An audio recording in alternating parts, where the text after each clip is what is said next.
Okay, Waltz for Debbie has a lot of hybrid chords on it. And these are the basic shapes I'm using. So I'm using a major 7, which is like this. It's a lot easier to get hybrid chords with this type of stuff. So here's, this is F major 7. It's in the book, page 432 in the real book.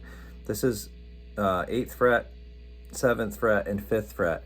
So really, what I have is F, A, C, so root 3rd, 5th, 7, just goes straight up. It's a rare thing to have a chord do that on guitar. On piano, it's pretty common. And then you have the 3rd again.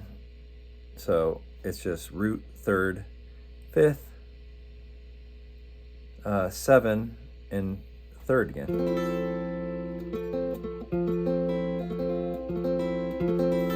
So anyway, if you take that, so it's an F major 7 over A, so you're just gonna extend your bar all the way up, and you go. Gives you F major 7 over A. And I'm not gonna go through every chord, but just to show you what it sounds like, you know. I'm gonna go through every hybrid chord.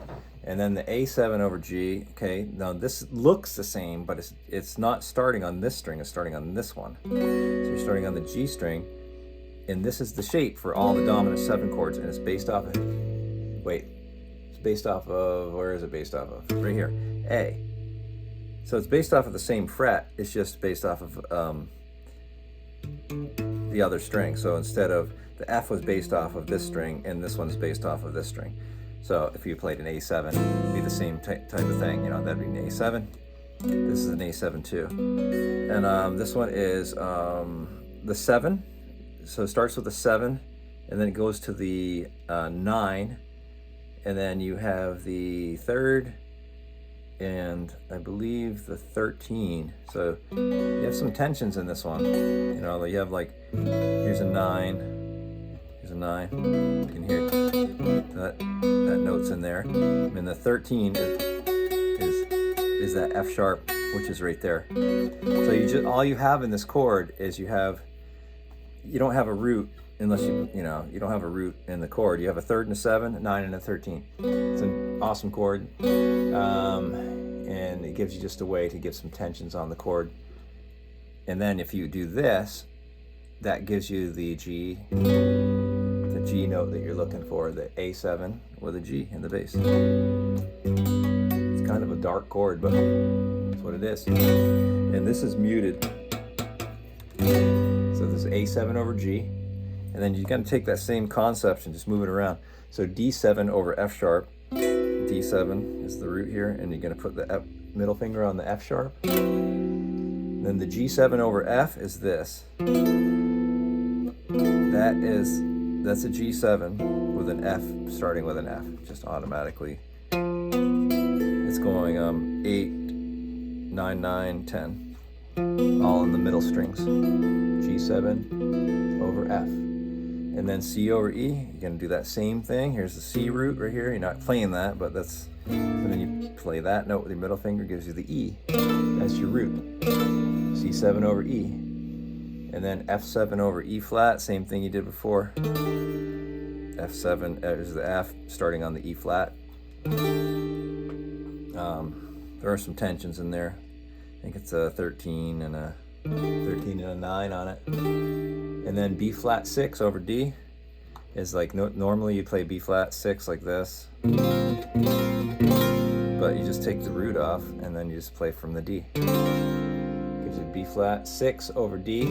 G minor 7 flat 5 over D flat is this thing. It looks exactly like one of these chords that we play at the dominant 7, but that's actually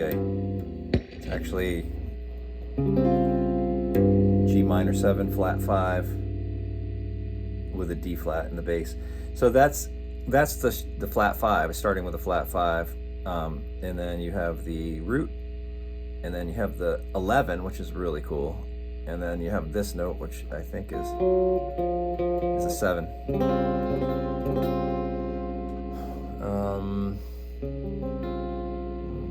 And then C7, just play it, is a measure of C7 and C7 over B flat. Just go like that.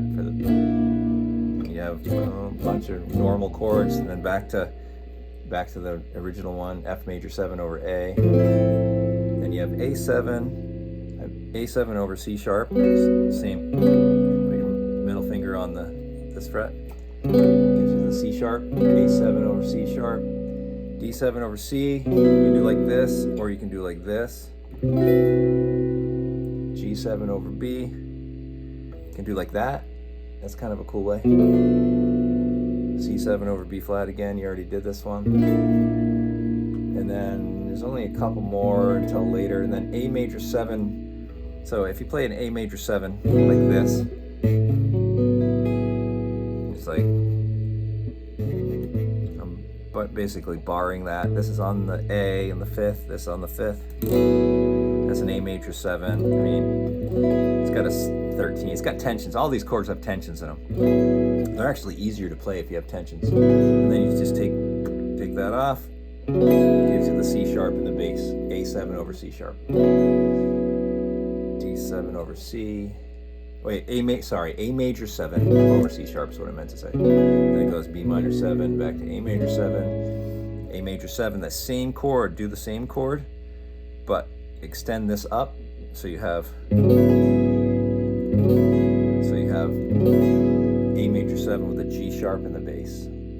All right, then pretty much it repeats everything, and then the only thing that really changes as far as hybrid chords, you go to A minor 7 over C, which is really just a C chord. Basically, that's what it is. It's an A minor 7. Here's an A minor 7, right? Taking the A off and putting a C in the bass. It's really a C. It's a C chord. And then A flat diminished is this, but you need to have a C in the bass.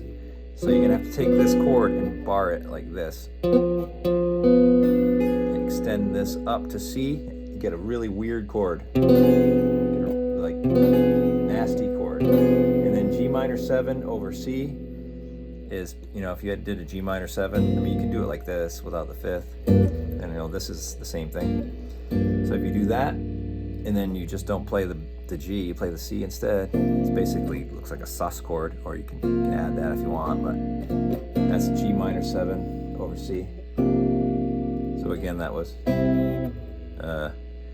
and then it's C6, F6. Okay.